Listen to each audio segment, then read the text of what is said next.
오늘은 섬김으로 이루어지는 하나님의 나라라는 제목으로 하나님 말씀을 상고하겠습니다. 예수님께서 십자가를 지시기 전에 3차례 죽음에 대한 예고를 하시죠. 예수님께 붙잡히신 다음에 고난과 멸시를 당하시고 죽으실 것에 대한 이야기를 예수님이 또 하세요. 그런데 못 알아듣죠. 제일 처음 했었던 때가 바로 베드로 사도를 향하여서 내가 네 위에 교회 세우겠다. 그리고 나서 말씀을 하셨는데 그렇게 할 수 없습니다. 막으니까 사탄아 물러가라. 못 알아들은 거죠. 그 다음에 간질병 든 아이를 고치신 다음에 예수님께 하셨지만 또 못 알아들은 거예요. 오늘 이 말씀을 우리가 읽다 보면 예수님께서 또 이 일이 있기 전에 어떤 일이 있었는가. 먼저 주님께서 12명의 제자를 따로 불러 말씀하시기를 보라, 우리가 예루살렘으로 이제 올라가는데 인자가 대제사장들 그리고 서기관들에게 넘겨지고 또 그들이 나를 죽이기로 결의하고 이방인들에게 넘겨주어서 그들이 나를 조롱하며 채찍질하고 십자가에 못 박게 할 것이지만 그러나 내가 3일 만에 다시 살아날 것이다 하고 말씀을 하신 다음에 그 다음에 못 알아들은 거예요. 그 다음에 어떤 일이 있는 건 바로 세베대의 이 아들들 야고보와 요한이죠. 예수님이 특별히 사랑하셨던 사람 베드로 사도는 사탄아 물러가라 못 알아들으셨고, 이번에 이제 두 사람이 또 문제예요. 그 어머니가 예수님께 두 아들을 데려와 청탁을 합니다. 예수님이 뭐라고 말씀해? 예루살렘으로 올라간다는 얘기를 하니까 이제 예수님이 왕으로 올라가시는 줄 알았던 거예요.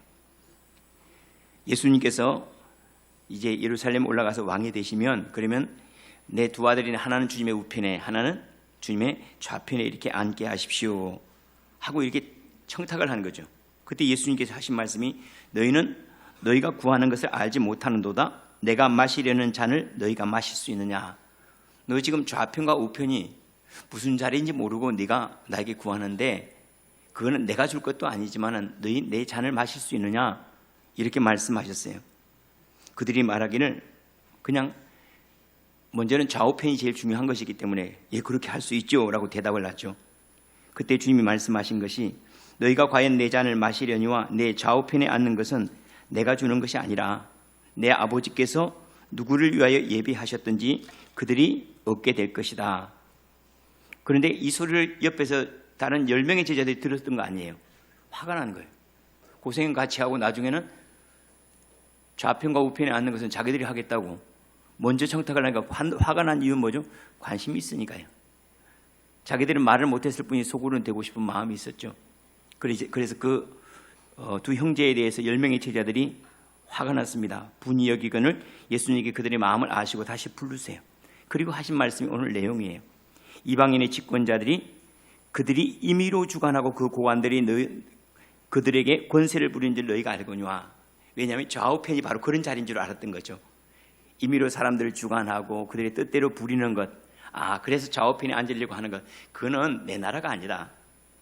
그건 세상 나라 사람들이 하는 거다. 너희 중에는 그렇지 않아야 하나니 너희 중에 누구든지 크고자 하는 자는 너희를 섬기는 자가 되고 너희 중에 누구든지 으뜸이 되고자 하는 자는 너희 종이 되어야 한다.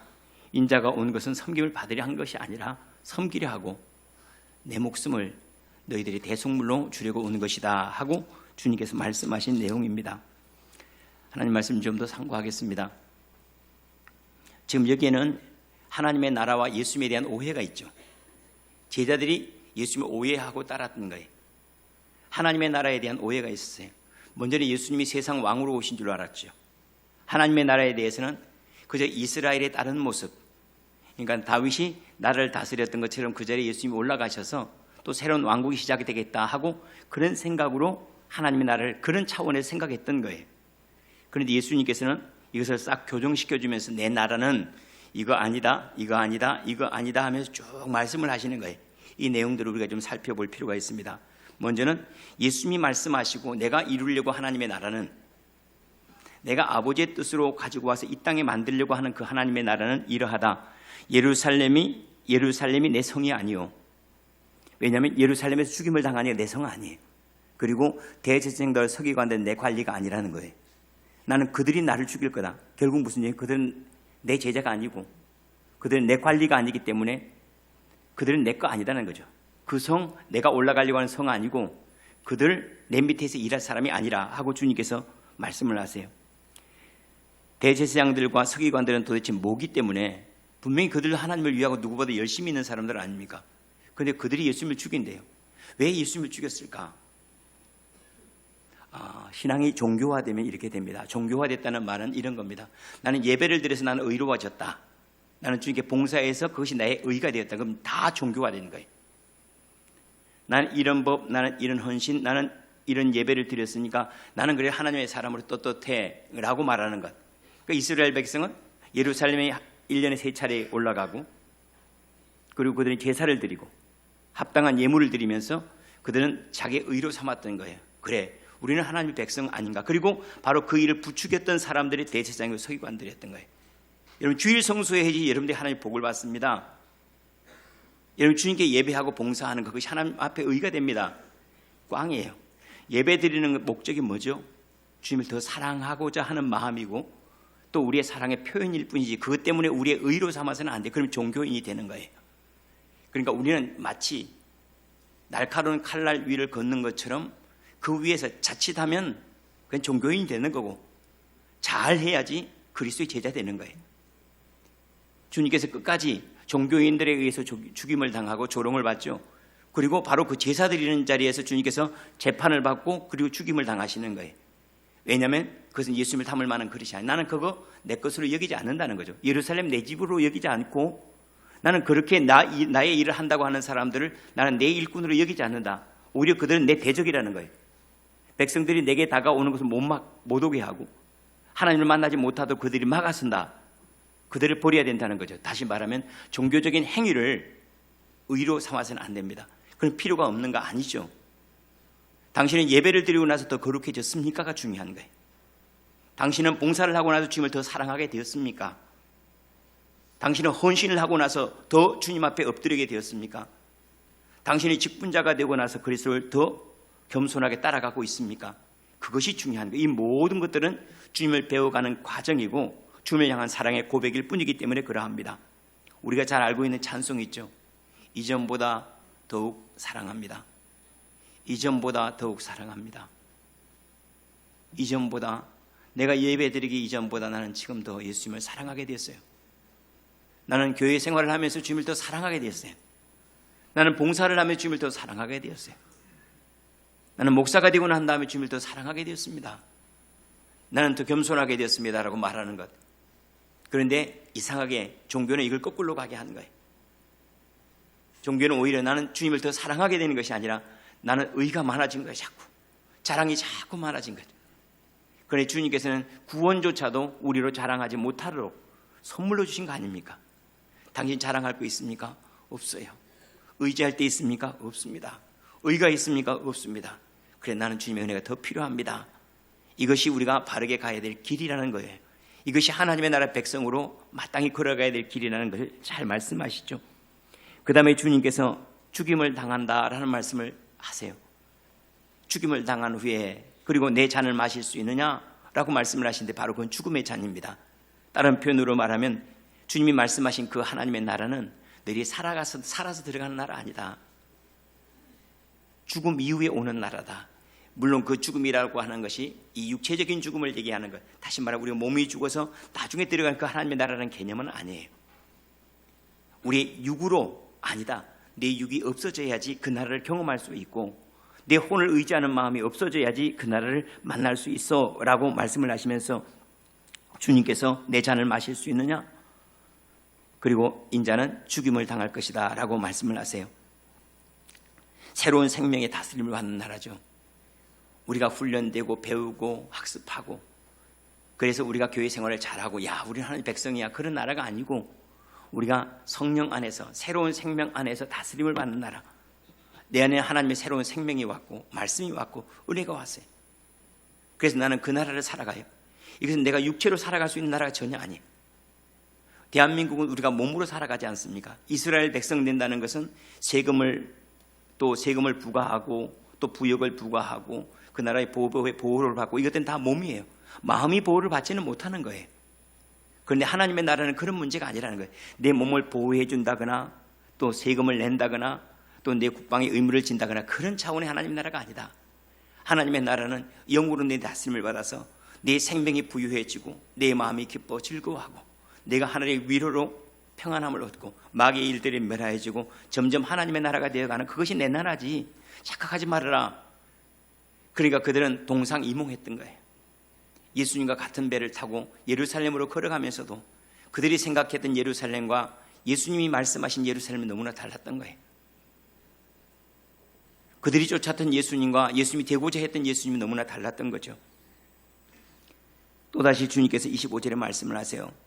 세상의 주관자들은, 이방인의 주관자들은 이라고 말씀하시면서 그들은 임의로, 이 말씀이 참 중요하죠. 임의로 주관하고 이방인의 집권자들이 그들을 임의로 주관하고 그 고관들이 그들에게 권세를 부리는 줄을 너희가 알거니와. 사람들이 왜 권세를 얻으려고 하죠? 자기 뜻대로 움직이려고 하는 거예요. 그렇죠. 힘으로, 권력으로. 왜 이 말씀을 드리냐? 야, 이제 예수님께서 하나님의 나라가 딱 이루어지고 왕이 되면 그러면 권력으로 싹 다스려지니까 내가 그 권력을 얻을 수 있겠지. 좌우편. 주님이 말씀하세요. 내 나라는 질서가 권력으로 이루어지는 질서가 아니다. 세상 나라의 모든 질서는 뭘로 이루어지죠? 동물의 왕국은 힘으로, 육체적인 힘으로 이루어지죠. 사람의 나라는 뭘로 이루어지죠? 권력으로 이루어지죠.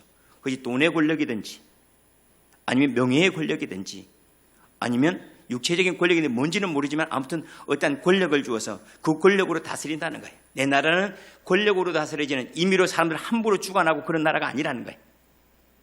권력으로 다스려지고 권력이 명령을 내리면 밑에서 그냥 상명하복 그냥 그렇게 쫙 이렇게 흘러가는 그런 나라가 아니다. 그러면 주님이 오늘 말씀 중요한 대목으로 넘어가죠. 내 나라는 섬기는 나라다. 무슨 얘기인가 하면 하나님의 나라를 지탱하는 거죠. 여러분, 한 나라가 지탱되기 위해서는 주권이 바로 서는 거예요. 그래서 모든 주권과 모든 권력은 어디로부터 나온다고요? 국민으로부터 나온다 하는 것이 그건 우리 민주주의죠. 모든 권력은 왕권으로부터 나온다. 그 왕정제도라고 할 수가 있겠죠. 아니면 모든 권력은 뭐 당으로부터 나온다. 그럼 뭐 전체주의자든지 아니면 공산주의가 되겠죠. 사회주의가 되든지 그런 모양이 되겠죠. 그런데 주님이 말씀하신 것은 내 나라는 법에 의해서 다스려지는 것도 아니고 뭐에 의해 다스려지는 것도 아니다. 내 나라는 섬김을 통해서 지탱이 되어진다. 여러분, 교회가 하나님의 나라인데 언젠가는 이 나라가 싹 바뀌어서 새로운 옷을 입고 천국 잔치가 돼. 아, 우리가 하나님의 나라에 살았네라고 경험하게 되겠죠. 근데 그 교회가 뭘로 지탱이 되는 거예요? 목사님이 권력이 좋아가지고 여러분 이거 하십시오, 저거 하십시오, 이거 해야 됩니다, 저거 해야 됩니다, 이거 잘라야 됩니다, 뭐 해야 됩니다. 그건 교회가 아니라는 거예요. 그럼 교회는 뭐죠? 그들은 섬기는 것으로 그 교회를 세워가 누군가 하나님께서 원하시는 말씀을 다른 사람의 자발적으로 섬김을 통해서 복음이 흘러가고, 누군가 어려운 일을 돌아보는 사람을 통해서 사랑이 흘러가고, 누군가 돌아보는 이들을 통해서 하나님께서 양육하시는 일들이 나타나지는 것, 그것을 섬김이라 이렇게 말씀을 합니다. 내 나라는 섬김으로 지탱되는 나라다. 우리는 언뜻 생각하면 교회가 잘 조직이 되면, 그렇죠, 당회가 잘 조직이 되고 재직회가 그리고 공동의회가 안수집사회, 권사회, 장로회들이 싹 잘 조직이 되고 남녀 선교회가 잘 조직이 되면 그것이 훌륭한 교회 같잖아요. 내 나라는 그런 나라 아니라는 거예요. 내 나라는 그런 나라 아니다. 정말로 잘 조직된 그 교회라면, 주님께서 말씀하신 그대로라면 내 나라 백성들은 섬기기를 그렇게 좋아한다. 그 사람은 누가 시켜서가 아니라 자발적으로 섬기고 자발적으로 돌아보고 성령의 감동하심을 따라 누군가를 축복하고 기뻐하고 즐거워하는 것이 명령에서 시키는 것보다 더 탁월하고 누군가의 지시에 의해서 만들어지는 것보다 더 뛰어나는 그 나라가 내 나라다라고 주님께서 말씀을 하세요. 이러한 모습을 사도 바울은 이렇게 고백을 합니다. 우리 중에 누구든지 자기를 위하여 사는 자가 없고 자기를 위하여 죽는 자도 없도다. 우리가 살아도 주를 위하여 살고 죽어도 주를 위하여 죽나니 그러므로 사나 죽으나 우리가 주님의 것이로다 그래요. 그래서 주님께서는 교회를 가리켜서 또 하나님의 나라도 마찬가지죠. 내 몸이라 라고 말씀해. 너희는 내 지체니 라고 사도 바울을 통해서 말씀을 하시는데, 여러분, 입이 입을 위합니까? 입이 배를 위합니까? 배가 꼬르륵 하는데 먹는 것은 입이 먹어줘요. 배는 먹지를 못해요. 마음이 누군가의 이야기를 듣고 싶어요. 그럼 누가 들어주죠? 귀가 들어줘요. 누군가의 말을 하고 싶어요. 그럼 누가 대신해 주죠? 마음이 대신해 주질 않아요. 마음이 그걸 원하는데 입이 대신해 줘요. 등이 가려워요. 등이 긁습니까? 아니죠. 손이 긁어요. 참 신기하죠. 모든 것들이 이와 같다는 거예요. 그래서 주님의 비유가 참 좋다 하는 생각이 들어요. 내가 듣고 싶은 음악 내가 부르면 제일 싫어요. 남이 불러줘야 돼요. 교회는 그런데요. 우리가 때때로 우울할 때 내가 우울함을 극복하겠지 막 이렇게 힘쓰는 것보다도 이상의 나를 우울함에서 극복하게 해주는 이들이 박혀 있어요. 내게 있지 않냐고. 그들을 통해서 일어나고 나는 다른 사람들에게 흘러가는 것. 그런데 이렇게 하나님의 모든 생명은 세상의 모든 것들은 뭘 통해서 흘러가죠? 지시를 통해서 흘러가죠. 그걸 명이라고 말하죠. 명을 통해서 위에서 밑으로 쫙 흘러가요. 모든 것들이. 근데 하나님의 나라는 뭘 통해서 흘러갈까요? 섬김을 통해서 흘러가요. 하나님의 생명의 통로는 뭔가? 섬김이에요. 구원의 통로로요? 섬김이에요. 사랑의 통로로요? 섬김이에요. 하나님의 모든 것, 하늘에 속한 모든 것들이 뭘 통해서 흘러가는 거면 섬김을 통해서 흘러간대요. 명령을 통해서 예수님은 우리에게 명령을 하시지 않으세요. 대신 죽으세요. 그냥 사랑하세요. 발을 씻겨주세요. 그냥 말씀을 하세요. 안타까워하세요. 근데 어느 틈에 그것이 우리에게 흘러왔어요. 세상 나라들은 명을 통해서 또는 법을 통해서 이루어지지만 내 나라는 그렇게 이루어지는 나라가 아니다 라고 이렇게 말씀을 하세요. 그 맞는 말이죠. 누군가의 섬김이 없다면 우리가 여기 있습니까? 누군가 농사를 짓지 않았더라면 우리가 여기 있을까요? 있을 수가 없죠. 입이 섬기면 귀가 듣습니다. 말하는 이가 없으면 어찌 우리가 듣겠습니까? 입은 먹어주지만은 입은 먹은 것을 자기가 계속 가지고 있질 않아요. 입은 먹어주기만 해요. 나중에 그것은 배가 잘 보관해 있다가 다시 입이 주절될 것 같으면 여기가 다시 힘을 줘요. 그러니까 서로 섬김을 통해서 힘을 얻고 살아가는 거죠. 저는 우리 교회 이 표가 참 좋습니다. 섬김으로 제자를 세우는 교회. 지식으로나 명령으로나 조직으로 교회가 세워지는 것이 아니라 섬김을 통해서 제자가 되어가는 사람들. 누군가 주님의 부담을 가지고 말해주고 기도해주고, 주님의 부담을 가지고 봉사해주고 섬겨주고, 주님의 부담을 가지고 청소하고, 주님의 부담을 가지고 밥을 짓고, 주님께 주신 것을 가지고 봉사하고 섬김을 통해서 하나님의 나라가 이루어지고 제자가 되어가는 것, 이것이 주님이 원래 목적하신 바요. 그래서 섬김이라고 하는 것은 하늘의 모든 것들을 담아내는 유일한 통로가 바로 섬김이라는 겁니다. 그러면 주님이 다시 또 말씀을 하세요. 나는 내 목숨을 대속물로 주려 함이라. 다시 말하면 내 나라는 이제 내가 그 기초를 놓을 건데 시작을 내가 어떻게 하는지 아냐? 내 목숨을 거기에다 탁 버려가지고 내 나라를 나는 이룰 거야. 다시 말하면 가장 큰 섬김을 통해서 나는 내 나라를 너에게 보여줄게. 이게 내 나라다. 내 나라가 어떻게 이루어지는 걸 내가 보여줄게. 내가 너희를 위해서 내 목숨을 대속물. 아하, 저래서 하나님의 나라가 되었구나. 우리 엄마가 죽어서 우리 아빠가 죽어서 우리 가정이 되었구나 하는 것처럼 우리 주님이 죽으심으로 말미암아 하나님의 나라가 이루어졌구나. 내가 죽어야지 내 가정이 이루어지는구나라고 우리 주님께서 대속물로 자기 자신을 주셔서 우리 모두가 구원받은 것처럼 누군가 그런 부담을 가지고 다른 사람을 섬기는 것, 그것을 통해서 내 나라는 이루어질 것이다 라고 말씀을 하세요. 세상에서 가장 최고의 섬김은 뭔가? 친구를 위해 목숨을 내어주는 것이라고 주님 말씀하세요. 가장 큰 사랑, 그리고 주님 우리를 위해서 주님의 목숨을 대속물로 주셨어요. 최고의 섬김은 뭔가? 대속물이었던 거죠. 그리고 바로 우리는 그러한 섬김과 우리 주님의 사랑으로 하나님의 나라 초청을 받은 거예요. 누구를 통해서요? 누군가의 섬김을 통해서 우리가 구원을 받은 거예요.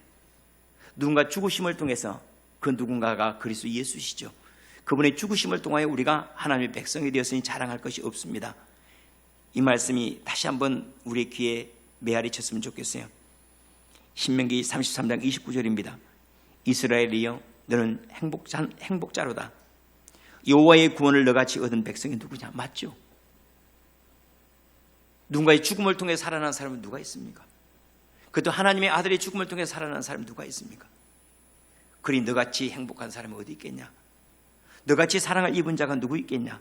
그는 너를 돕는 방패시오 내 영광의 칼이시로다. 내 대적이 내게 복종하리니 내가 그들의 높은 곳을 밟으리로다 라고 주님 말씀하세요. 옳습니다. 저보다 큰 대접을 받은 사람이 어디 있습니까? 하나님의 아들의 대접을 받았는데, 하나님의 아들의 생명으로 대접을 받았는데 저보다 큰 사랑을 입은 사람이 누가 있겠습니까? 이스라엘 너는 행복자구나 아멘. 행복자가 맞습니다. 이것이 우리의 고백이어야 한다는 거죠. 자연의 이치를 가만히 보면 산채로 우리 속에 들어가서 우리 양식은 절대로 되지 않습니다. 반드시 죽어서 다른 사람 몸으로 들어가요. 우리가 화로회를 먹어도 결국은 입안에 들어가면 다 죽어서 다 가는 거예요. 다시 말하면 죽지 아니하면 다른 사람이 생명이 되지 못해요. 예수님의 죽으심이 그렇죠. 왜 예수님이 죽으셨는가요? 죽지 아니하면 다른 사람 안으로 들어갈 수가 없어요. 죽어야 들어가요. 음식도 죽어야 들어와요. 식물도 죽어야 들어와요. 고기도 죽어야 들어와요. 우리 안에 들어온 모든 것이 죽어야 그것이 우리 안에 들어와서 내 생명이 되어져요.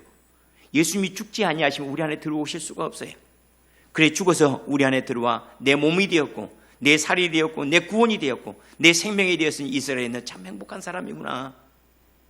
내가 예수를 먹었으니까, 네가 예수를 마셨으니까 참 너보다 행복한 사람이 어디 있겠냐라고 말씀을 하시죠. 자연의 이치가 이렇게 죽어야 흘러가는 것처럼 예수님은 죽으셔서 우리 안에 흘러 들어오신 영의 양식이 된 거죠. 영생이 된 거죠. 우리 안에 오시기 위해서, 우리의 힘이 되시고 지혜가 되시고 생명이 되시기 위해서. 그래서 주님은 죽으셔서 지금 어디에 살아계시가? 주님은 여기 안에 살아계세요. 주님은 여기 안에서 살아계세요. 여기 안에서. 언젠가 우리가 먹었던 고구마는 어디 있을까요? 언젠가 우리가 먹었던 쌀밥은 어디 있을까요? 예, 여기 안에 살아서 역사하고 있겠죠. 언젠가 돌아가셨던 그리스도는 어디 계실까요? 예, 여기 제 안에 살아계셔서 제 지혜가 되었고 제 구원이 되었고 제 생명이 되었어요. 그래서 인자가 죽어야 되리라. 그러나 3일 만에, 그 3일이라고 하는 것은 밖에 있는 분이 우리 안에 들어온 시간이었어요. 밖에 있는 예수는 우리 안에 들어오기 위해 3일 동안 저 죽음의 사망의 그늘진 곳에 머무셨다가 우리 안에 들어오신 거라고 할 수가 있겠죠. 이 말씀을 상고하면서 이 하나님의 날에 초청된 우리는 어떻게 살아야 될까? 한 8가지로 다시 얘기를 하겠습니다. 먼저는 우리가 예수님께 속한 어떤 것을 사랑해서 처음에 예수님을 만난 건 틀림없습니다. 예수님 통해서 권력을 얻고자 했던 마음도 있고 때때로 예수님을 통해 내 건강을 얻고자 하는 마음도 있죠. 제자도 그랬잖아요. 이들은 올라가서 좌우편을 얻기를 원했고 10명도 그런 마음을 표현은 하지 않았지만 분노를 통해 표현한 거예요. 처음에 우리가 예수님 믿을 때부터 그의 나라와 그의 의를 구하고 사랑을 구하지는 않습니다. 건강하기를 원하고 또 때때로는 돈 벌기도 원해요. 잘못된 거 아닙니다. 처음에 예수는 그렇게 만나는 거예요. 우리가 연약한 부분 때문에 주님을 찾아오는 거 아닙니까? 그런데 이제는 아니에요. 그들은 3년이 지난 다음에 이제는 예수를 원했어야 돼요. 3년이 지난 다음에 이제는 예수를 원했어요. 우리가 하나님의 나라 백성으로 초청을 받았고 그 나라를 소망한다면 우리에게 이런 고백이 필요합니다. 저는 이제 옛날에는 예수님을 통해 구원을 얻고자 했고 죄사함을 얻고자 했지만은 이제는 예수님을 얻고자 합니다. 왜냐하면 예수님이 죄사함이기 때문에. 예수 있고 죄사함 따로 있고 예수 있고 재물 따로 있고 예수 있고 또 복 따로 있고가 아니야. 나에게는 예수님이 복이고 예수님이 생명이고 예수님이 구원이고 예수님이 평안이고 예수님이 모든 것이기 때문에 주님 이제는 예수 한 분이면 족합니다. 이런 믿음의 고백이 우리에게 많이 필요하다는 거죠. 주님께서 내 나라는 이방인의 집권자들이 임의로 사람들을 주관하고 함부로 권력으로 그들을 막 이렇게 하려고 하는 것, 그런 것이 아니다라고 말씀하신 것처럼 하나님의 나라는 하나님의 나라 백성으로 살아가는 사람 내 뜻을 자꾸 얘기하면 안 돼요. 사람들이 권력을 얻으려고 하는 것이면 내 뜻대로 내 임의대로 사람들을 어떻게 흔들어 보기도 하고 마음대로 주관하기도 하고 가게 하고 오게 하고 섬기게 하고 멈추게 하고 이것이 그들이 권력을 얻으려고 하는 좌우편을 올라가려고 하는 까닭인데 내 나라는 그런 나라 아니다 하고 말씀을 하세요. 내 뜻은 얼마나 불완전합니까? 한번 생각해 보세요. 주님께서 그럼 내 인생 내 뜻대로 한번 살아봐라. 내 가정도 내 뜻대로 한번 해보고 이 나라 통째로 내 뜻대로 한번 해봐라. 그러면 우리는 잘할 것 같지 않습니까? 근데 그 다음부터 딱 매이치는 거예요. 아무것도 할 수가 없는 거예요. 왜냐하면 저는 머리 하나 휘어지게 금어지게 할 수도 없어요. 심장 하나 빨리 뛰게 늦게 뛰게 할 수도 없고 뿐만 아니라 제가 잠 하나도 제가 원하는 때 잘 수가 없더라니까요. 여러분 우리가 잠자려고 해도 내가 원하는 그 시간에 잠이 듭니까? 안 돼요. 되는 거 하나도 없는데 그래 내 뜻대로 한번 해볼래? 우린 잠도 못 잘 거야 아마. 아무것도 못 할 거예요. 그런데 우리는 늘 할 수 없는 내가 뭔가를 얻을 수 있을 것이라고 늘 하나님과 같이 되어 살려고 그렇게 우리가 내 뜻을 따라 살아가는데 우리 주님은 내니 이렇게 기도해야 된다. 하늘에 계신 우리 아버지요, 아버지의 뜻이 하늘에서 같이 아버지의 뜻이 하늘에 와서 이 땅에 이루어지다. 주님, 나는 나를 책임질 수가 없어요. 제가 어떻게 하기를 원합니까? 늘 주님 앞에 주님의 뜻을 묻는 것. 그래서 기도가 필요한 거 아닙니까? 여러분, 우리가 기도가 많이 필요한 이유가 뭘까요? 회의가 필요한 게 아니라 기도가 필요한 이유는 우리의 의견의 일치가 중요한 것이 아니고 하나님의 뜻이 이루어지는 것이 하나님의 나라이기 때문에 내 뜻이 이루어지고 내 마음대로 하는 것이 하나님의 나라가 아니고 하나님의 뜻이 이루어지는 그 나라가 내게 평강이고 하나님께 내어 맡길 수 있는 것이 내 안전함이기 때문에 우리가 늘 기도하는 거 아니겠습니까? 내 뜻대로 되는 세상 생각만 해도 아찔해요. 만약에 제가 지금까지 자라오면서 제 뜻대로 이루어졌다. 좌절을, 인생의 좌절을 한 번도 경험해보지 못했다고 생각해 보세요. 의견 말하는 것들만 다 이루어졌고 만나는 사람들만 내 마음대로 움직였고 갖고 싶은 거 다 가졌고 그러면 지금 우리가 어떤 모습으로 있을까? 어느 누구도 배려하지 못한 괴물이 되어 있겠죠. 자기밖에 모르는 이기주의자가 되어 있겠죠. 다른 사람들 얼굴에 수심이 있는 것도 보지 못하는 소경이 되어 있지 않겠습니까? 그런데 좌절을 통해서 아버지의 뜻을 구하기 시작했어요. 제 안에 욕심이 있는 것을 봤어요. 좌절을 통해서 제 안에 이기심을 봤어요. 아버지의 뜻이 나를 만들어 왔구나. 나는 세상에 무엇을 갖지는 못했지만 내가 만들어지고 있구나 하는 것. 무엇을 다 가졌더라면 내가 만들어지지 않았을 건데 나는 무엇을 갖지 못해서 만들어진 게 있어요. 가진 게 있어요. 그것은 주님 안에서 나를 갖게 되었어요. 참 감사하구나. 모든 것들을 다스리고 모든 걸 복으로 가져올 수 있는 마음을 가졌으니까 그것이 우리의 인생의 복이 아닌가 싶습니다.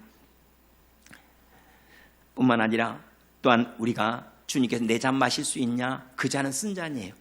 다시 말하면 우리가 하나님의 백성으로 살아가거나 또 그 나라 높은 자리에 말 그대로 정말 주님의 뜻에 합당한 일꾼으로 쓰임 받으려면 쓴 잔부터 마셔야 돼요. 달콤한 잔 마시는 게 아니에요. 내 잔 마실 수 있느냐라고 주님이 말씀하세요. 쓴 잔이죠. 처음에 섬기면 다 어렵습니다.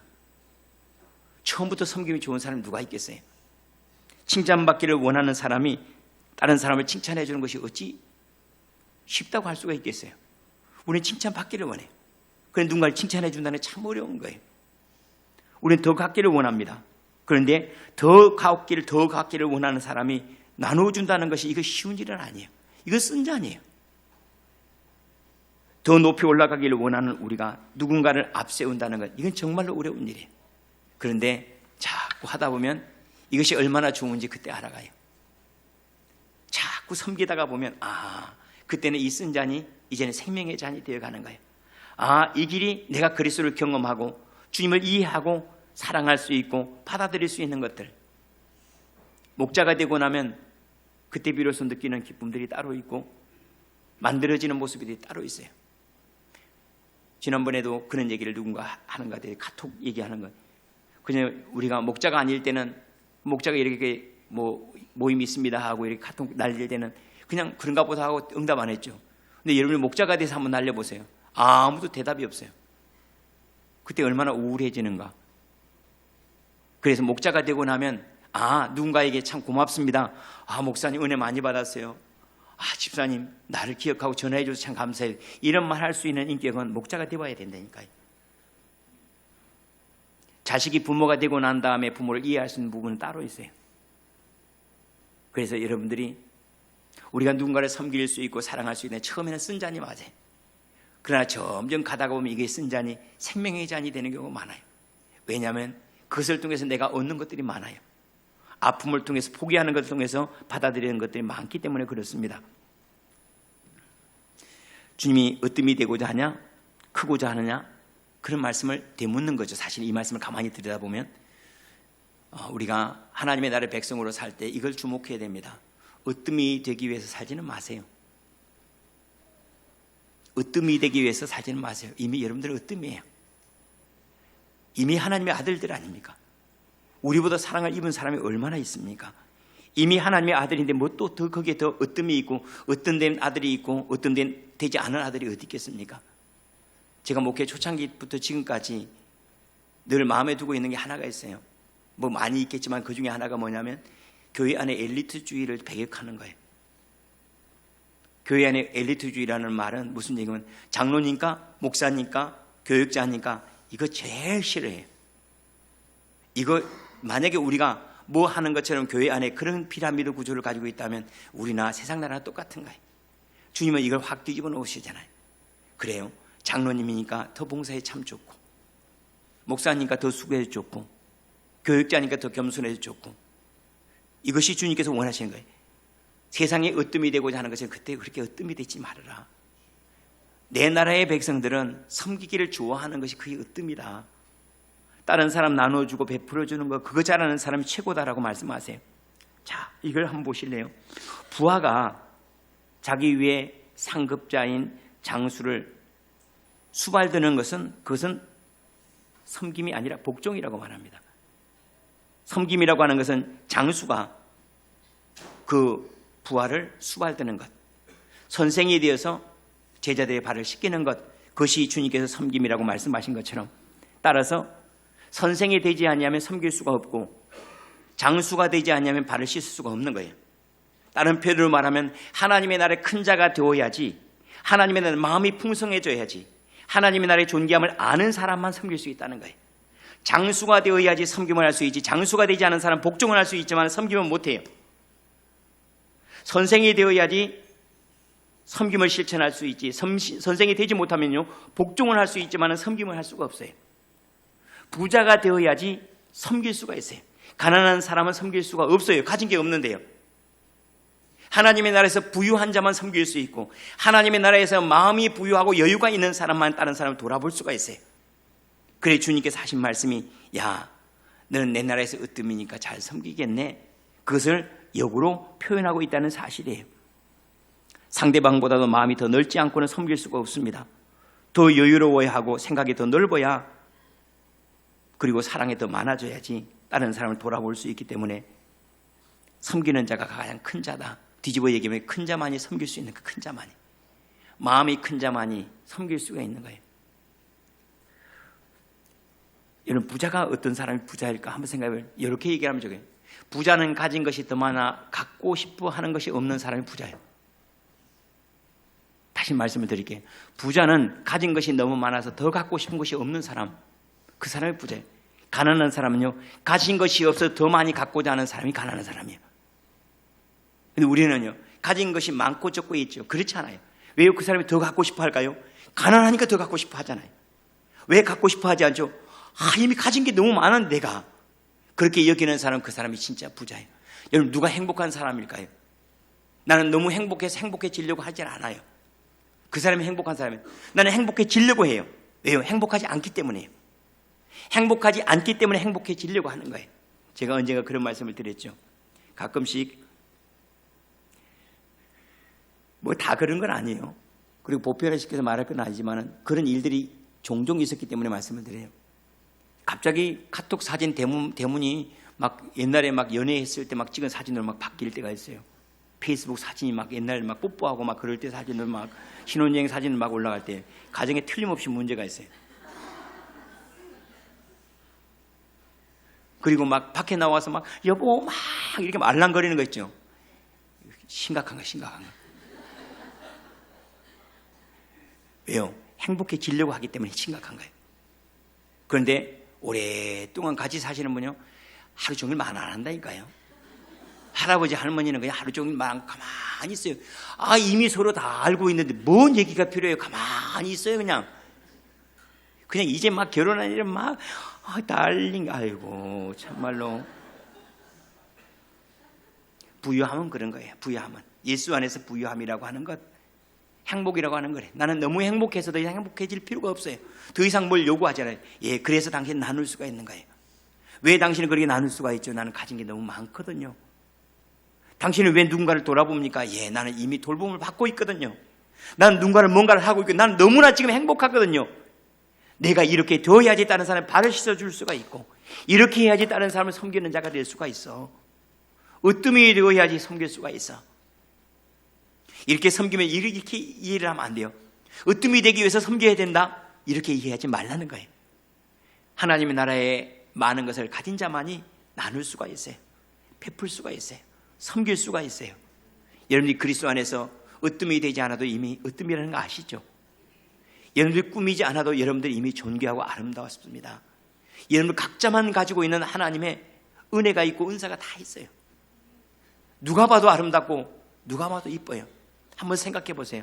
꽃들마다 다 이쁘지 않습니까? 꼭 이런 모양이어야 이쁩니까? 아니죠. 사람도 마찬가지예요. 섬기는 것도 마찬가지고 살아가는 모양도 다 마찬가지입니다. 이런 부유함, 그리스도 안에 하나님 난 참 부자입니다. 그리스도 나는 이미 행복합니다. 이런 마음의 충만함이 있을 때 비로소 우리는 주님이 내 잔 마실 수 있냐 할 때 그 내 잔을 쓴 잔이라 할지라도 마실 수가 있다는 사실입니다. 하나님 앞에서 가장 큰 자는 섬기는 자래요. 하나님 앞에 가장 훌륭한 선생은 제자의 발을 씻기는 사람이라고 그래요. 하나님 앞에 가장 존귀한 인생은 자기 목숨을 내주는 사람이래요. 이렇게 사는 사람은 세상에서 미련한 사람이에요. 이게 지혜로워 보입니까? 아름다워 보입니까? 아름다워서 나도 그렇게 살아야 되겠다는 마음이 듭니까? 아니면 그 미련해서 나 그렇게 살면 죽겠다 그런 생각이 듭니까? 우리의 눈이 만약에 바뀌어서 그것이 아름답게 보인다면 우리는 그 길을 가겠죠. 아이고 미련 곰탱이, 저렇게 어떻게 살려고, 저렇게 해서 인생에 어떻게 행복하려고, 그것이 걱정스럽다면 우리가 올라가서 구하는 좌우편은 예수님 옆이 아니라 권력의 자리지, 세상 나라의 자리지 주님 나라는 아니라는 거예요. 말씀을 마무리합니다. 흘러가야 생명입니다. 생명은 흘러가지 않으면 생명이 아닙니다. 각 지체는 모든 것들을 부분적으로 가지고 있습니다. 손은 입을 가지고 있지 않아요. 발은 제 손가락 움직이는 것처럼 그렇게 자유롭지는 않아요. 배는 누군가 먹여줘야지 배부르지 혼자 배부르지는 않아요. 모든 지체는 부분적이에요. 마찬가지로 우리 모든 각 사람들은 부분적이에요. 가려울 때는 내가 긁을 수가 없어요. 누군가 긁어줘야 돼요. 마찬가지로 왜 주님께서 공동체에서 섬김이 제일 중요한가 하는 것들은 내가 누릴 복이 우리는 내 안에 있다고 생각해요. 내 안에 있지 않아요. 공동체 안에 있는 거예요. 내 가려움을 긁어줄 사람이 한테 있어요. 내 배고픔을 알아주고 음식을 나눠줄 그 사람이 내 복이에요. 음식도 내가 챙기고 가려운 것도 내가 긁고 다 할 수 있는 것들이 없어요. 우리에겐 다 부분적이에요. 복들이. 진짜 내 복은요, 그렇게 서로를 섬길 수 있는 사람들, 그의 주님은 우리에게 교회를 주신 거예요. 내 부족한 부분을 뭘로 채웠어요? 교회를 채운 거예요. 가렵지? 긁어줄 사람 보내줄게. 외롭지? 친구 되어줄 사람 보내줄게. 배고프지 않냐? 음식 가지고 있는 사람 보내줄게. 너 인생에 의미가 없지? 내가 돌아보야 될 사람 내가 보내줄게.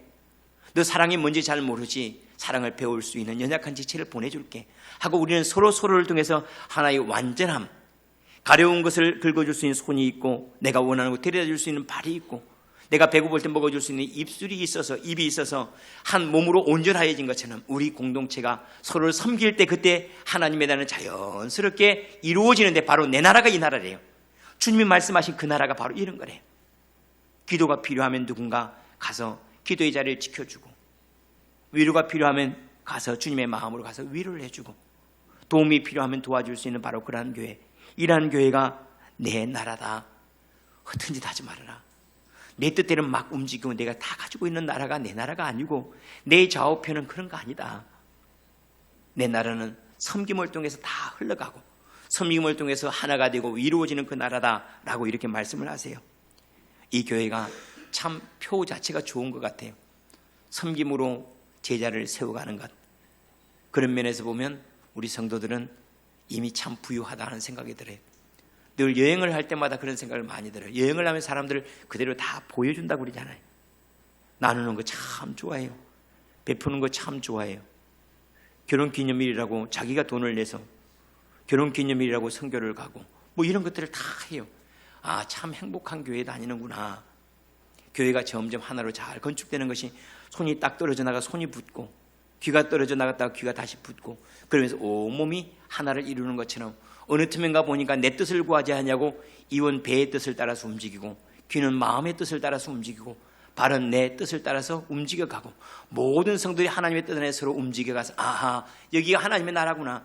나 혼자로 봤을 때는 부분적인 하나님의 나라가 아닌데 전체로 봤을 때는 하나님의 나라가 맞구나 하는 그러한 감격과 감사가 끊어지지 않는 그러한 교회와 성도의 삶이 우리 가운데 늘 지속되기를 원합니다. 기도하겠습니다.